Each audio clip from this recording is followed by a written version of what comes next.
Seja bem-vindo a essa capacitação do protocolo gerenciado de sepsis em pacientes pediátricos no HDT, em março de 2022.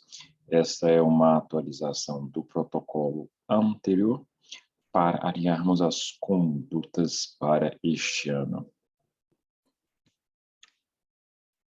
Na evolução dos protocolos de sepsis, nós temos em 92 implantação do Sepsis 1, em 2001 Sepsis 2, com conceitos de SIRS e infecção como sepse. Em 2005 nós temos o primeiro consenso implementado pediátricos, com os conceitos semelhantes aos adultos de SIRS, sepse grave e choque séptico. Em 2016, atualização para o Sepsis 3, com a definição de sepse como disfunção orgânica ameaçadora de vida, sendo assim, estabelecendo que sepse é uma condição grave e substituindo aquela terminologia de sepse grave por sepse e choque séptico.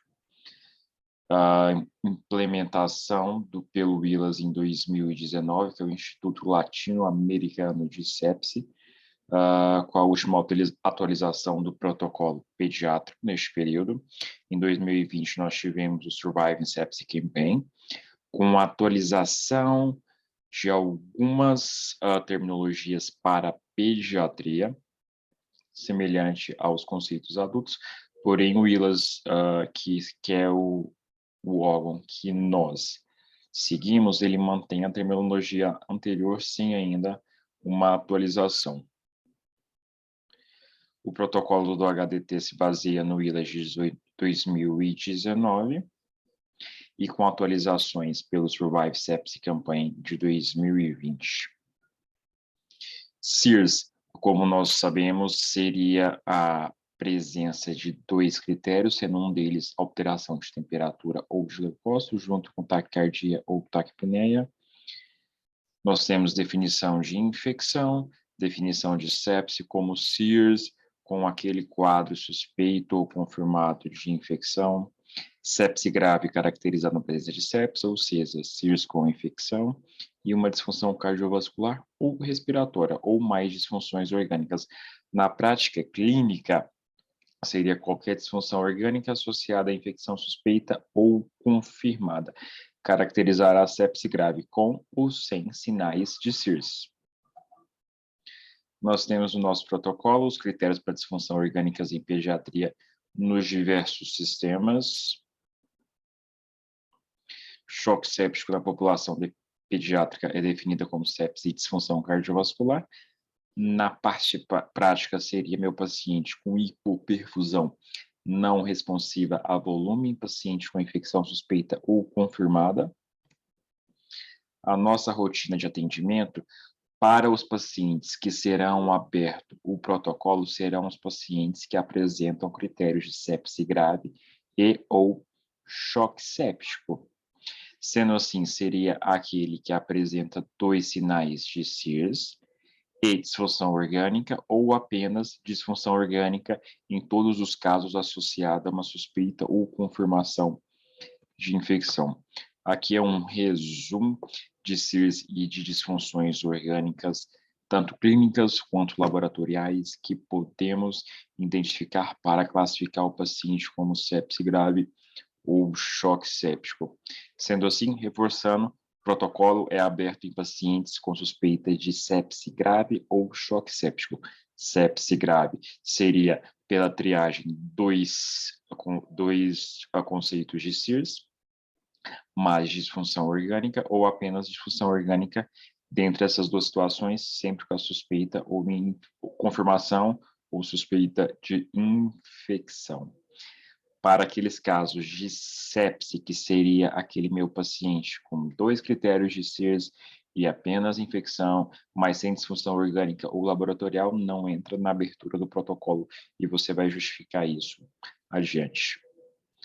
A enfermagem, qualquer equipe multiprofissional, ela pode desencadear a abertura do protocolo através desses conceitos. E em seguida, o profissional que identificou vai registrar na sua evolução o horário que o paciente apresentou os critérios e o nome do médico acionado. O médico ele vai avaliar imediatamente o paciente, vai avaliar a história de infecção, registrando os dados no formulário do protocolo de sepse pediátrica de triagem e na evolução do prontuário eletrônico. Você já conhece essa ficha de formulário do protocolo de sepse pediátrica para triagem? Ocorreu apenas algumas alterações em relação ao anterior. Primeiramente, fichas de identificação, sinais vitais, alterações que sugeririam uma disfunção orgânica clínica, suspeita de infecção. Aqui você vai caracterizar o paciente em 5 pontos. Primeiro, é uma sepse, 2 critérios de CIRS com uma suspeita de infecção, sem disfunção orgânica, não tenho necessidade de coletar exames laboratoriais. Eu vou encerrar o protocolo neste momento. Meu segundo quesito seria uma sepse, mas eu tenho um paciente que eu acho que tem a necessidade de solicitar exames laboratoriais para eu descartar essas disfunções. Esse paciente você vai dar seguimento além do formulário de triagem, você vai seguir para o bundle de primeira hora para justificar se vai dar seguimento, se vai encerrar o protocolo. O terceiro tópico seria sepse grave, o quarto tópico, choque séptico, e o quinto tópico, você está afastando sepse, sepse grave e choque séptico. Em todos os tópicos, você sempre vai justificar em prontuário também as suas condutas. Este daqui seriam as condutas médicas, é o tópico que nós estamos alterando em relação ao último protocolo. Neste período, nós conseguimos que apresentasse no sistema um modo de um kit de sepse pediátrico. Como nós vamos encontrar esse kit de sepse pediátrico? Você vai clicar em prescrição padrão, protocolo sepse pediátrico, e em seguida você terá o kit de sepse pediátrico pronto. Caso haja necessidade, se é uma sepse sem foco, solicite uma nova prescrição, não pode ser junta, IAS urocultura e um raio-x de tórax. Eu vou mostrar adiante na prática como vocês irão fazer isso. Você irá prescrever antibióticos, se você prescreve ou não, acesso venoso periférico, se aconteceu, ressuscitação volêmica, se você fez ou não, se precisou de oxigênio para manter a saturação acima de 92, se foi instalada a monitorização inicial, lembrar de solicitar a glicemia capilar se você vai dar seguimento ao protocolo. E o último tópico, se você encerrou e não é sepse grave e não é choque séptico. No nosso sistema MV, você vai gerar uma nova prescrição, você vai clicar nessa prescrição padrão, como podemos ver ali na seta vermelha. A partir desse momento, gerará essa nova pasta e você clicará no protocolo de sepse pediátrico, nesse segundo item. E assim você terá o kit de sepse pediátrico. Atenção que não é a primeira opção, a opção correta é protocolo de sepse pediátrico. Essa primeira opção, ela ocorre porque o sistema ela é unificado para todos os hospitais da SES. A nossa opção é o protocolo sepse pediátrico. O papel da enfermagem é muito importante, eles vão ligar imediatamente ao laboratório e informar a coleta do kit de sepse pediátrico ao receber a prescrição de exames e registrar o horário de acionamento do laboratório. O laboratório, no momento que vocês solicitam aquele pacote, eles também irão saber o momento e irão registrar este momento que foi solicitado. Ela instalará a monitorização, coleta de gasometria, vai encaminhar à farmácia a prescrição médica do antibiótico e garantir sua administração urgente, administrar a reposição volêmica e ou vasopressores, se prescrito, e manter a atenção e reavaliar o paciente continuamente. E a grande importância neste momento é você avisar a enfermagem que você está ativando o protocolo de sepse pediátrico, porque ela também tem as fichas e os acionamentos a serem direcionados. Não esqueçam de avisar a enfermagem que está sendo acionado um protocolo de sepse. Este é o bando de primeira hora, que você já conhece. O primeiro tópico são dados de identificação. O segundo tópico, você vai colocar o que aconteceu. Foi colhido hemocultura? Foi prescrito antibiótico? Foi prescrito reposição? Teve persistência de sinais de hipoperfusão após e teve que iniciar drogas vasoativas? Fiz a reavaliação na final da primeira hora? Estes aqui são os tópicos que você vai registrar as melhoras que ocorreram, com data e horário. E aqui você vai registrar de novo como que o seu paciente foi classificado, sepse sem disfunção clínica, sem disfunção laboratorial, encerrei protocolo, sepse grave, choque séptico, afastei tudo, e de conduta, se eu iniciei droga, se eu transferi para UTI pediátrico, caso esse paciente esteja internado em UTI pediátrico, não se aplica. Acesso venoso central, se foi realizado. Programar novos exames laboratoriais, casos anteriores alterados. Se foi realizado monitorização invasiva, ou se não, se você encerrou o protocolo, afastando sepse grave e choque séptico. E nos casos de sepse, CIRS com infecção, sem disfunção orgânica, clínica ou laboratorial, manter o antibiótico e acompanhamento rigoroso com reavaliações frequentes. Ao final da sexta hora, nós temos o bundle de sexta hora. Lembrando que todos os formulários e bundles vocês irão encontrar em locais estratégicos, tanto no pronto-socorro, quanto na enfermaria, quanto na UTI pediátrica. E todos estes documentos, após serem preenchidos no tempo correto, eles devem ser devolvidos à pasta, que nós temos um sistema de monitoramento através da adesão que nós fazemos no gerenciamento do protocolo de sepse pediátrico. Este daqui é o bundle de sexta hora. Você vai registrar se o lactato foi alterado, 2 vezes o valor normal. Na primeira vez, há a indicação de você coletar um novo lactato com 4 horas. Para pacientes com choque séptico ou sinais de clínicos de perfusão, avaliar o status volêmicos e perfusão nas primeiras 6 horas, registrar a data e o horário. No segundo tópico, você vai colocar os métodos de avaliação do estado volêmico e perfusão recomendados pelo protocolo de sepse, como foi avaliado esta melhora ou piora do paciente, e no final você vai colocar o desfecho do paciente, transferência para UTI PED, aguardando vaga UTI PED, transferência para outra unidade hospitalar, óbito ou mantido em unidade de internação regular. Com a finalização do bando de 6 horas, você finaliza o protocolo, mas você dá seguimento ao atendimento do seu paciente. Em relação aos antimicrobianos, pontos chaves, obtenção da hemocultura de sítios diferentes antes do antibiótico, iniciar antibiótico até a primeira hora da identificação, e sem correção de dose para insuficiência renal hepática nas primeiras 24 horas a 48 horas nos pacientes sepse grave e choque séptico.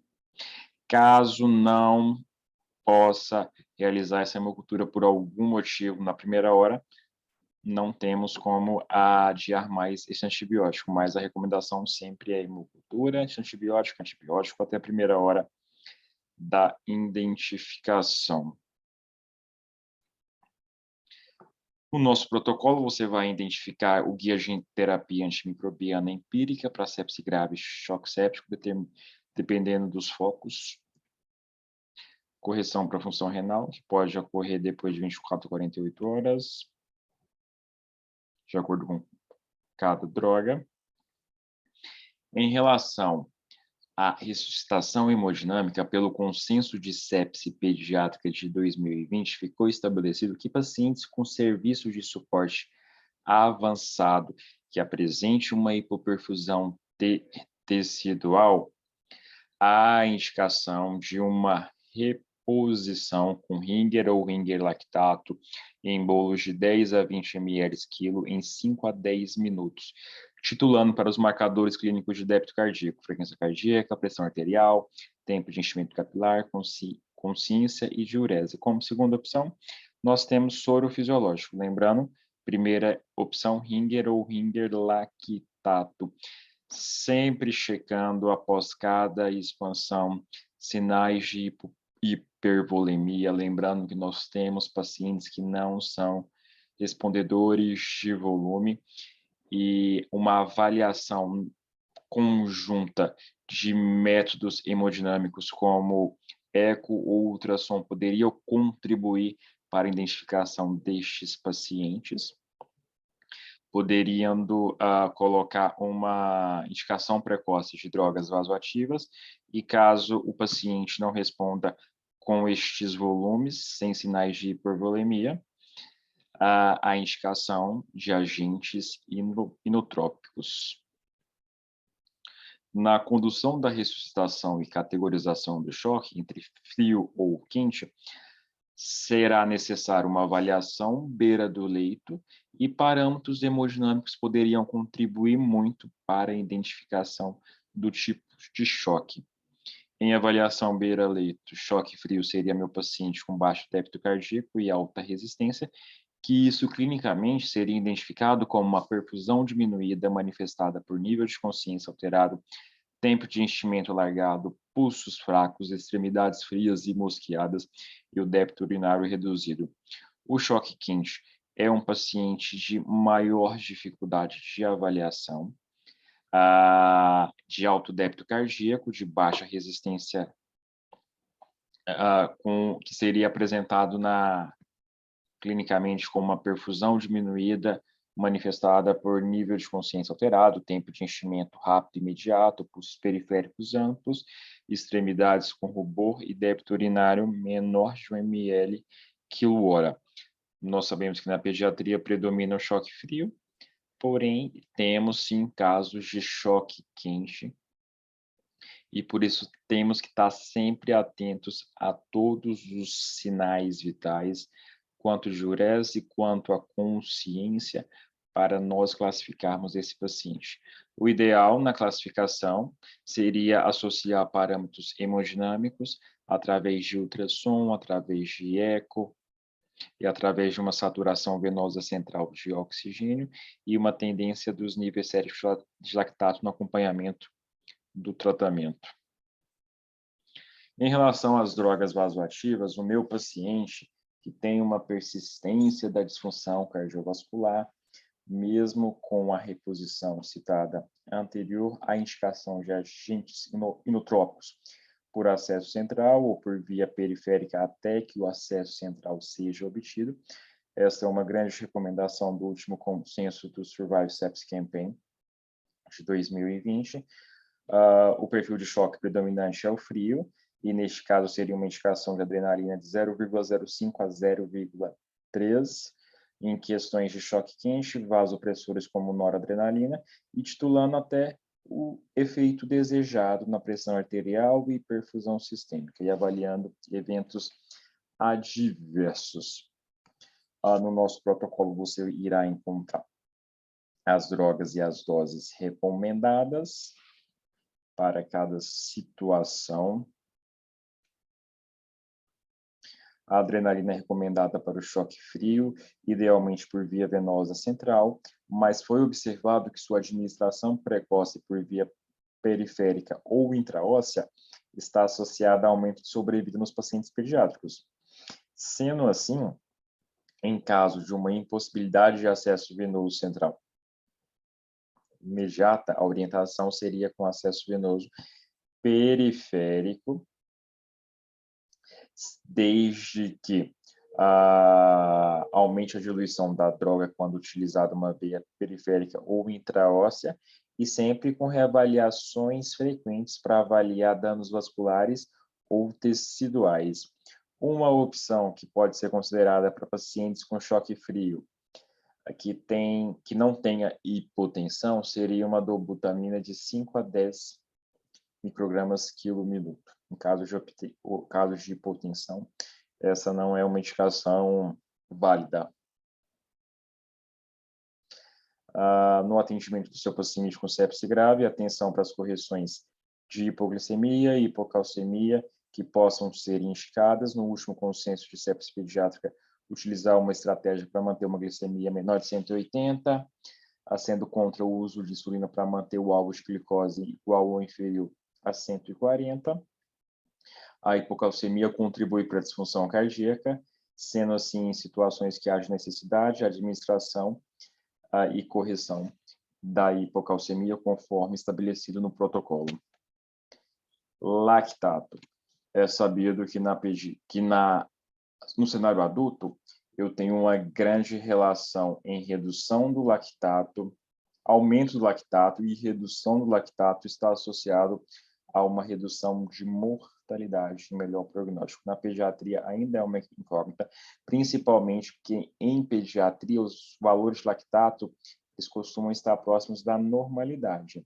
Sendo assim, ele é questionado como um marcador precoce de alteração de perfusão, mas já temos trabalhos relatando que lactatos com valores 2 vezes o valor de referência, que apresenta uma normalização do lactato em 4 horas, ou então uma depuração do lactato em 4 horas de 10%, estaria relacionado ao melhor prognóstico. Por isso que na nossa rotina, lactato que vem aumentado 2 vezes o valor de referência, no primeiro momento, deverá ser coletado na 4ª hora. Lactato que persiste em aumentado, associado a uma clínica, seria uma indicação e classificação de um paciente com características de hipoperfusão, que nós deveríamos reconsiderar a necessidade de novos volumes ou não e drogas vasoativas. Terapia com hidrocortisona também é uma grande pedra na pediatria, com grandes questionamentos, mas na prática clínica, em pacientes com choque refratário a fluidos, resistente a catecolaminas, drogas vasoativas em doses crescentes ou com risco de insuficiência adrenal, o uso prévio de corticoides para tratamento de doenças crônicas ou doença pituitária ou adrenal, conhecido como púrpura fulminante, teria indicação de hidrocortisona. As doses estão no protocolo. Em relação a hemoderivados, a indicação de transfusão de hemácia seria menor de 7, entre 7 e 10 outros parâmetros têm que ser avaliados, como uma hipotensão profunda, uma persistência de um lactato aumentado, disfunção de órgão-alvo persistente, uma saturação venosa central menor de 70. Não há indicação de transfusão profilática de plaquetas. Poderíamos considerar caso a caso, dependendo de dispositivos invasivos que sejam necessários, com plaquetas menores de 20, alterações de coagulação e outros riscos de sangramento. Paciente pediátrico com choque séptico deve ter solicitação de vaga em leito de UTI, a fim de garantir o suporte clínico necessário. Caso não seja possível a alocação em leito de UTI imediata, deve-se garantir o atendimento do paciente de maneira integral, independente do setor em que o mesmo se encontre, e solicitar a vaga externa de UTI pediátrica na regulação e registrar em prontuário eletrônico. Critérios de exclusão para o protocolo.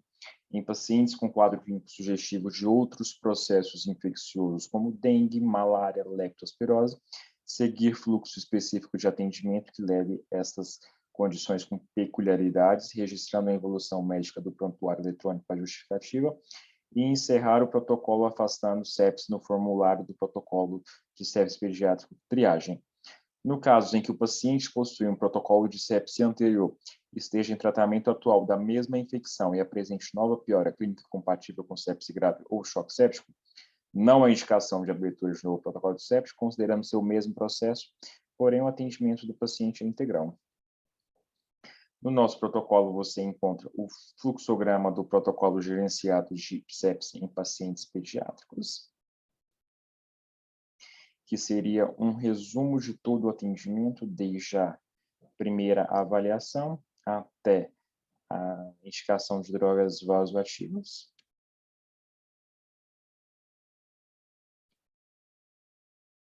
O protocolo de sepse pediátrico, ele é encontrado na pasta pública. Apenas digitar sepsiped e você encontrará o protocolo e os formulários associados.